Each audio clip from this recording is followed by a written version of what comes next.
Hello students, आज हम polynomials का फर्दर सेशंस में समझेंगे क्या करना है। Quick recap. For any quadratic polynomial that is the zeros of a quadratic polynomial ax square plus bx plus c where a is not equal to 0 are precisely the x coordinates of the points where the parabola representing y is equal to ax square plus bx plus c intersects the x axis। हमने क्या पढ़ा था कि जब quadratic polynomial दिया होता है and हम उसके पॉइंट्स फाइंड आउट करके ग्राफ में प्लॉट करते हैं तो पैराबोला जो x एक्सिस पे जब कट करता है जो x कोऑर्डिनेट्स के जो पॉइंट्स होते हैं वो ही basically zero of the quadratic polynomial होता है। That is x coordinates are the zero of the quadratic polynomial. 3 cases. अब देखो यहाँ पे 3 केसेस होते हैं कि पहला केस जो है कि जो ग्राफ है that cuts the x axis at 2 distinct points a and a dash. मतलब कि जो ग्राफ है इसमें जो आपका पैराबोला है, ये देखो ये डाउनवर्ड पैराबोला है, ये 2 पॉइंट्स में इंटरसेक्ट कर रहा है a और a डैश। ठीक है, नेक्स्ट ये एक अपवर्ड पैराबोला है, ये भी 2 पॉइंट्स में इंटरसेक्ट कर रहा है a डैश एंड a। ठीक है, तो इसमें बताओ जो हमने फर्स्ट वाला स्लाइड में पढ़ा कि zeros of the quadratic polynomial are the x coordinates of the points where parabola representing the polynomial intersects the x axis. तो इसमें आपका जीरो ऑफ द पॉलिनोमियल क्या होगा? a एंड a डैश वाला पॉइंट उसका x कोऑर्डिनेट, क्योंकि that is intersecting the x axis. Similarly यहां पे करेक्ट। केस 2, यहां पे the graph cuts the x axis at exactly 1 point that is at 2 coincident points. मतलब ये देखो exactly 1 point, exactly 1 point. That is, the graph cuts the x-axis at exactly 1 point, that is at 2 coincident points. That मतलब the 2 points A and A dash of case 1 coincide here to become 1 point A. मतलब कि ये जो A dash and A जो 2 points थे वो combine होके second graph में सिंगल A हो जा रहा है। A dash and A combining into 1 single point A। समझ में आया उसका मतलब the x coordinate of A is the only zero for the quadratic polynomial ax square plus bx plus c।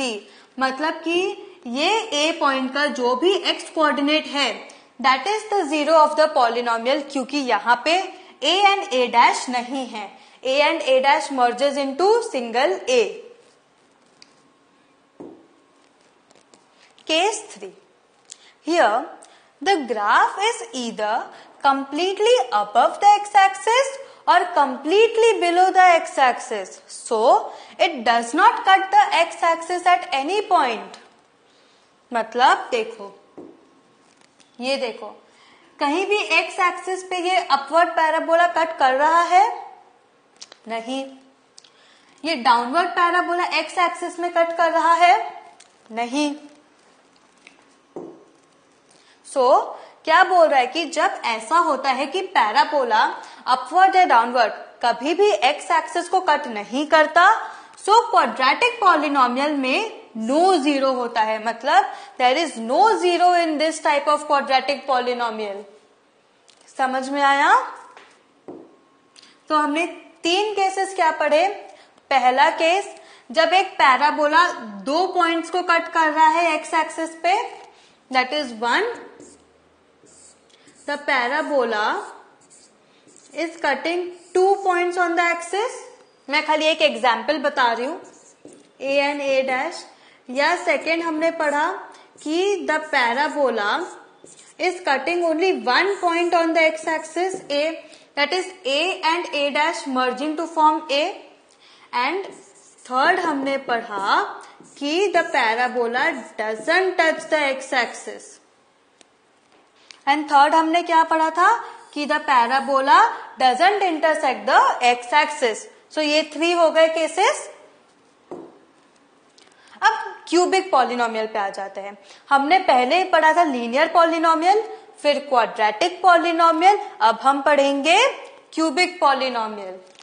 पहले आप पॉइंट्स प्लॉट कर लो. देखो क्यूबिक पॉलिनोमियल में भी आपको नहीं पता कि आपका ग्राफ कैसा होगा, इसीलिए 3 से ज्यादा पॉइंट्स लो तो आपको एक क्लियरिटी मिल जाएगी. इन्होंने यहाँ पे 5 पॉइंट्स लिए हैं. Let's start. So put x is equal to -2, तो क्या हो जाएगा y is equal to -2 the whole cube -4 of -2. So which is equal to -2 the whole cube क्या होगा -8 plus 8 which is equal to 0. So देखो हमें -2 और 0 मिला. सिमिलरली मैं एक और बता रही हूं, 1 ले लो. ठीक है, put x is equal to 1. So y is equal to 1 cube -4 into 1. Correct है. So y is equal to 1 -4 which is equal to -3. देखो 1 और -3 आया, मतलब आपका प्रोसीजर करेक्ट है. सो ऐसे ही हमें आपको 5 पॉइंट्स ढूंढने, तो आपको 5 टाइम्स डिफरेंट वैल्यूज पुट करना पड़ेगा, तभी जाके आपको ये वाली पॉइंट्स आएंगी. सो ये कैसे लिखोगे, -2, 0, -1, 3, 0, 0, 1, -3 एंड 2, 0. 5 पॉइंट्स को आप वैसे लिखोगे. देखो, तो जब आप उन 5 पॉइंट्स को आप जब प्लॉट करोगे तो आपको ये ऐसा कर्व मिलेगा.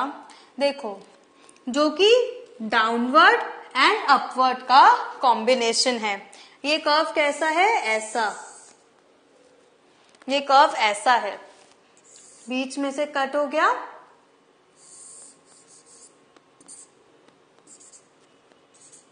This is y dash y x dash x. ठीक है, ये कर्व ऐसा है. एंड आपके पॉइंट्स क्या है, ये देखो 1, 2,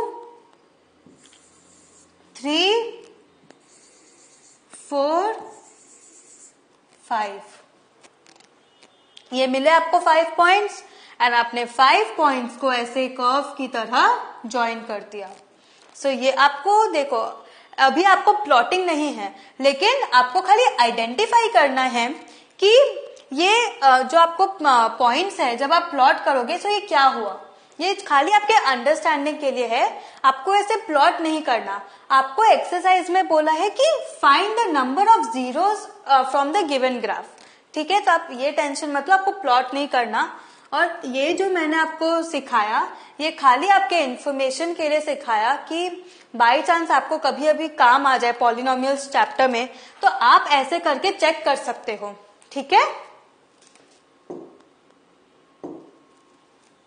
now y is equal to x cube. अब ये डिफरेंट है. ठीक है, तो अब आप पॉइंट ले लो. सपोज आप -2 ले लो. ठीक है, so put x is equal to -2. So y क्या हो जाएगा, -2 the whole cube that is -8. तो आपको एक पॉइंट क्या मिला, -2, -8. एक पॉइंट मिला, ये देखो ये रहा -2, -8. दूसरा पॉइंट 0, 0 ले लो. सो y क्या हो जाएगा, 0 cube which is equal to 0. So आपको क्या पॉइंट मिले, 0, 0. ये देखो 0,0। सिमिलरली आप x को 2 ले लो, तो y क्या हो जाएगा 2 cube which is equal to 8। तो आपको पॉइंट क्या मिला 2,8। ये देखो 2,8। एंड आपको प्लॉट करना आता है ना, देखो -2, -8 है तो x एक्सिस का -2 और y एक्सिस का -8। सो -2 और -8 यहाँ पे आ रहा है, सो यहाँ पे से कर्व स्टार्ट होगा। ठीक है, अब 2,8 ले लो, x एक्सिस का 2 यहाँ है एंड y एक्सिस का 8 यहाँ है। सो 8 से डिस्टेंस खाली 2 तक का होना चाहिए, 2 यूनिट्स तक का। 2,8 ले लो, x एक्सिस का 2 यहाँ है, y एक्सिस का 8 यहाँ है। अब 0 से 2 का जो डिस्टेंस है वो सेम डिस्टेंस ऊपर 8 एंड 2 के बीच में भी होना चाहिए। ऐसे ही हम पॉइंट्स प्लॉट करते हैं। अब नेक्स्ट ले लो, y is equal to x³ minus x²। ठीक है, सो अब आप फॉर एग्जाम्पल ले लो 1 ले लो, put x is equal to 1। So y क्या हो जाएगा 1 the whole cube minus 1 the whole square which is equal to 1 minus 1 which is equal to 0। So आपको पॉइंट्स क्या मिले 1,0। देखो ये रहा 1,0। अब 2 ले लो, माइनस वैल्यू ले लेते हैं। ठीक है, -1 ले लो, फॉर एग्जाम्पल -1 ले लो। So put x is equal to -1।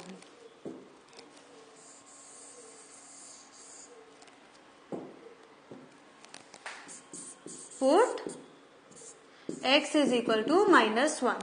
So y क्या होगा -1 the whole cube minus -1 the whole square, that is -1 the whole square is what +1, plus into minus is -1 which is equal to -2। so आपको points मिले -1, -2। ये देखो मिला -1, -2। Similarly आप और points plot करके देख लो। सो आपको ये ऐसी कर्व मिली, this type of curve you got when you plotted these points। ठीक है, रिमार्क। अब इन जनरल क्या होता है, generally given a polynomial p of x of degree n, then the graph of y is equal to p of x intersects the x axis at most n points। Therefore, a polynomial p of x of degree n has at most n zeros। इसका मतलब क्या हुआ देखो, y is equal to x³ था। ठीक है, अब ये बोल रहा है कि क्या बोल रहा है कि graph y is equal to px जो है वो x एक्सिस पे एटमोस्ट n पॉइंट्स पे इंटरसेक्ट करती है। मतलब अगर x³ है तो x एक्सिस पे मैक्सिमम 3 टाइम्स वो इंटरसेक्ट करेगी, मैक्सिमम 3 टाइम्स इंटरसेक्ट करेगी, मिनिमम नहीं। Therefore, a polynomial p of x of degree n has at most n zeros। मैंने यहाँ डिग्री 3 हो गया, सो at most x³ में at most 3 zeros होंगे। समझ में आया, at most 3 zeros। सो हमने ये जो एग्जाम्पल लिया था y is equal to x³, ये एक पॉइंट पे x एक्सिस पे इंटरसेक्ट कर रहा है। एट मोस्ट 3 की कंडीशन सेटिस्फाई हुई, दैट इज एट मोस्ट 3 तो एक में कट कर रहा है, लाइक ओनली 1 पॉइंट पे कट कर रहा है। So this is the example, correct. So what have you learn today, आज हमने पढ़ा कि क्यूबिक पॉलिनोमियल्स को भी कैसे हम ग्राफ में हम प्लॉट करते हैं, एंड हमने वो रिमार्क पढ़ा, that remark is very important. Practice करो, एंड आपको प्लॉटिंग नहीं है ये मैं आपको पहले ही बोल चुकी हूँ। पॉलिनोमियल्स चैप्टर में आपको प्लॉटिंग नहीं है। Thank you.